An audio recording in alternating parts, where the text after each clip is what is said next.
Hi, welcome to Poeting. I'm Nicole Carter, and today I'm interviewing Keeks Mick. Hi, Keeks.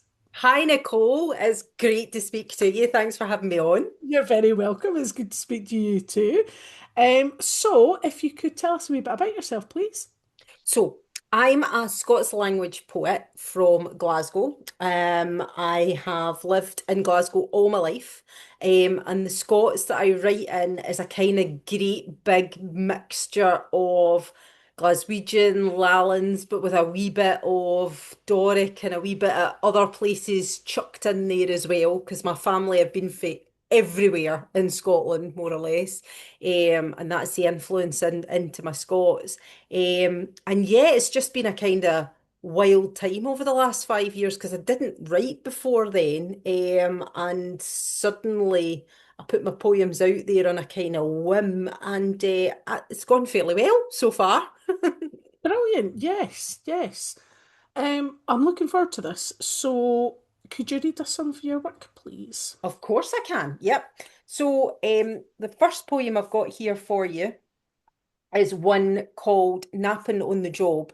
And this is actually about writing and speaking in Scots. She learnt her letters in a stiff collar and blazer, ettled to show her place in the leafy walks, mang the midst of aspiring greatness. An engineered stap awa for the adolescent experience of her forebears. That family mixty maxty of Scots and Irish folk hailing fae Gaelic Isles and to the big smokes at Auld Reekie and Glasgow, with market tunes in atween. Workers, oh, factories, schools, clerking and serving, fechting and felling, but oh, tocht the air of their ain position. Ken, the one that kept the country going, was the misbeholden way they speak. Hashy slang, because it sounded a pert for Royal English, removed to them by Baffy or Toss, and replaced by a queery, thrinked tongue, and a hope for better days. Efter all my education, ken and graft, a slobbering, brusting, bousy manny fancied hisself king o'er me on the gruns and nocht, and cried me a scheme bird, like it was some kind of forsmo, and I laughed. I skelked at delusion, I gulder at phrase, I spicket at station, and I gaggle at pays. Blethers and blafflem, havers and clavers, and no am arithmetic. Mine is to mind the work and words that got us here. Mind the Himmel folk, ho, our millennia, gied us all we are the day. A hearty lead for good willy folk, and all the better for it. Brilliant. Yes. So that was very much about my kind of experience. I went to a sort of very middle class school in Glasgow, and whilst we celebrated Burns in January, we didn't speak Scots the rest of the time because it was just slang, and you got it, well, more or less scalped at you. Mm. And I just think it's such a shame that we got to that point as a culture. So I wrote a poem about it. And obviously things are getting better now that the Language Act has come out. Um, However, I think that you want to maybe hear one or two more. Yes, please. So one of the things that I enjoy most about poetry is writing what's on my mind, Nicole, and I always do. I find it really cathartic, and I know that you write with catharsis as well in mind. So it's something that we have in common. But this one is called Mind That Time, and it's about the menopause. It's just that time in my life and in many other women's lives, and I think it's really important to talk about it. So this one, as I say, is called Mind That Time. Do you? Do you mind that time? When we were totty? No, I was too wee. Mind last week? No. Mind what you come in here for? No. There's a sweet spot, age 7 or so, maybe till about 25, when I mind almost to the nth degree. Oh, I mind Oricht. I mind the gusts, the colours, the spoons, my heart soaring with joy, or just buzzing to be alive. Where days were lang and the tarmac were new and good for roller skating.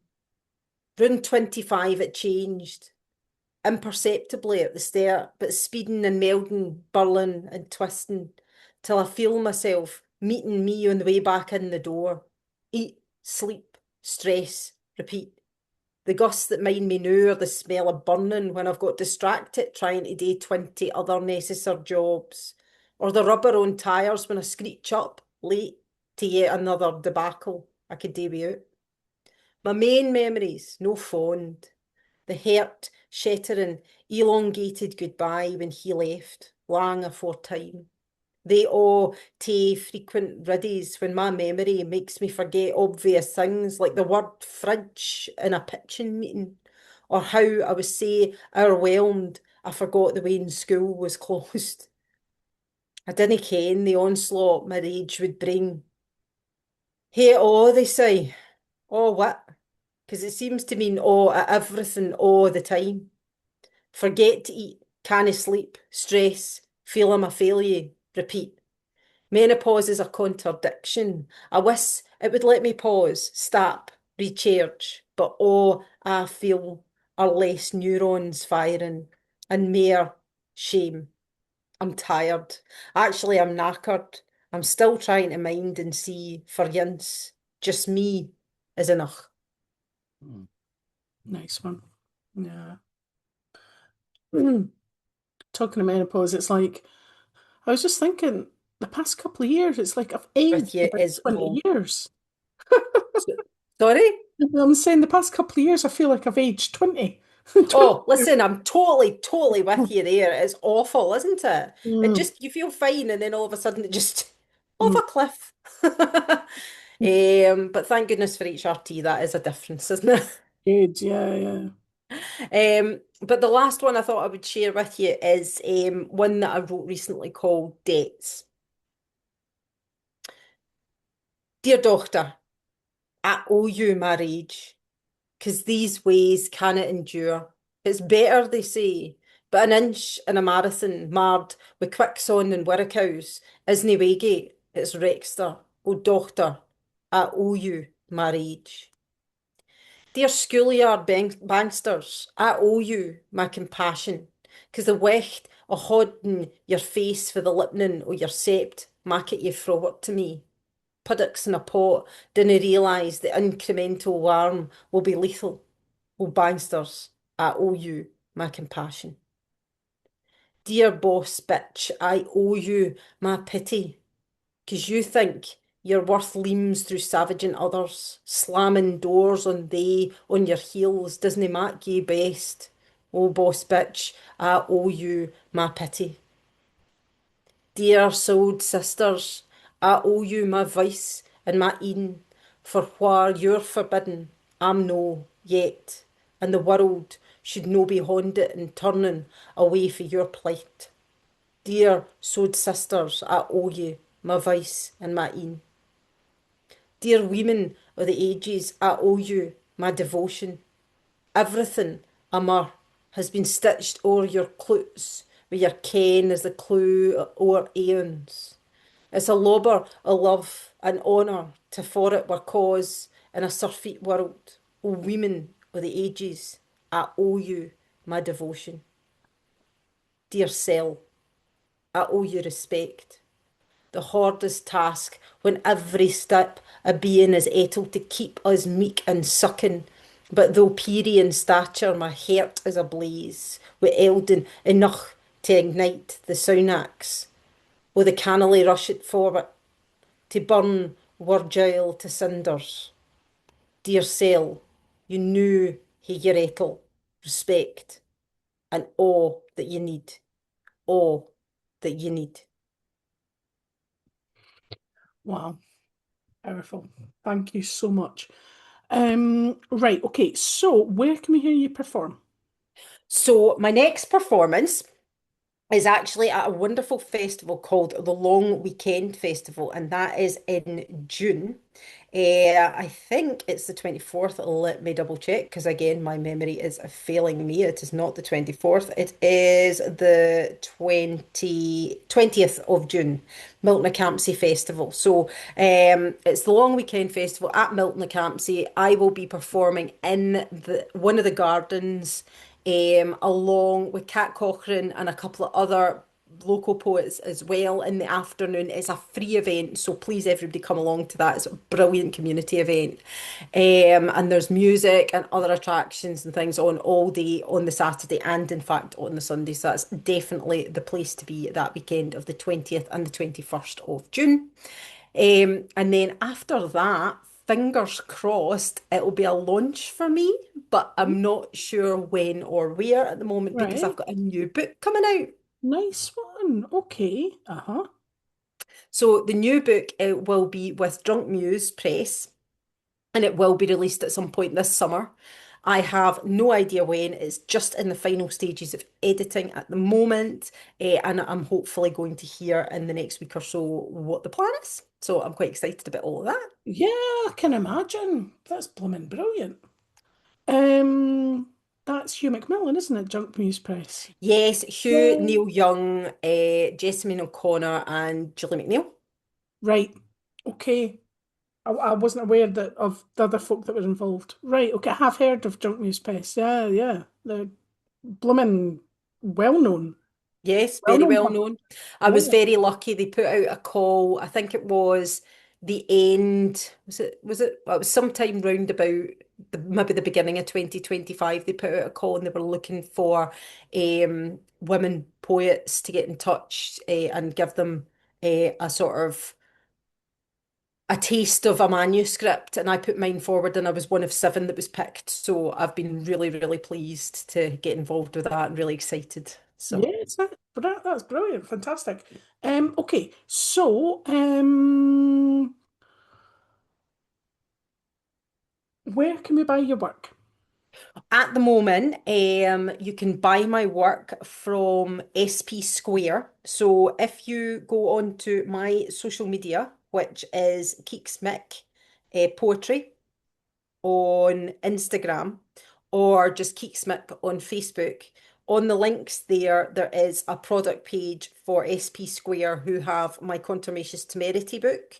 Or you can buy it direct from me if you just give me a instant message or, direct message or whatever, get in touch with whichever way you want. And I can get you my last book through Dreich, which was Contumacious Temerity. Obviously, when the new book is available, that'll be available through Drunk Muse Press. And yeah, all very exciting stuff. Fantastic. I've got a copy of Contumacious Temerity, actually. I got it from your launch because remember, Yes, you did. You were at it. I remember that. We exchanged books, didn't we? yeah, when was that? What year was Oh that? my goodness, I think that was 2023, Nicole. Was it? Yeah. My God. Yeah, that's right. Yeah. And I remember it was a nice night as well in the Waverley Yeah, pub. we had a Yeah, lovely time, didn't yeah, we? it was brilliant. Yeah, it was a good night. I really enjoyed it. Okay, so what are your poetry plans for 2026? Just basically get out there as much as I possibly can. I'm having a wee hiatus just at the beginning of the summer to go away on a wee holiday to France. But once we're done with that, I will be trying to get involved in as much as I can. I'm looking to maybe get involved in some more festivals. I was really lucky last year to get involved and push the boat out in Edinburgh, and it was just such a fabulous experience. We did I sort of directed a poetry event about Indigenous languages, Hmm. and none of it was in English. It was so exciting to do, just to be able to hear all these lovely different languages and the expression that just came from the words. It was fabulous. So I'm looking to kind of replicate that kind of experience in other festivals, but also I am going to be shining a light on some local female heroes, in a kind of anthology work as well, through City of Poets. But that's in sort of the sort of start of Yeah, it's more in kind of the thought process at the moment. So it will be getting together with some other poets and shining a light on women that have been less known in history in the sort of local areas or in people's families, which we really think should be brought to the fore. So that's really exciting as well. Brilliant. Okay, so what socials are you on? What socials? So I'm on Instagram and Facebook. As I say, Keeksmic Poetry on Instagram, Keeksmic on Facebook. I don't touch X. And I'm on Blue Sky as well. Keeksmic Poetry on Blue Sky. And yeah, you can catch me at, if you want to email me direct, at keeksmicpoetry@gmail.com as well, if you'd like to get in touch. Brilliant. Thank you very much, Keeks. Fantastic stuff. And hopefully bump into you at some point in the future. And I'll talk to you in a few seconds after I press stop record. Thanks for having me on. Thanks, Thanks, Nicole. Keeks. Bye, folks. Bye.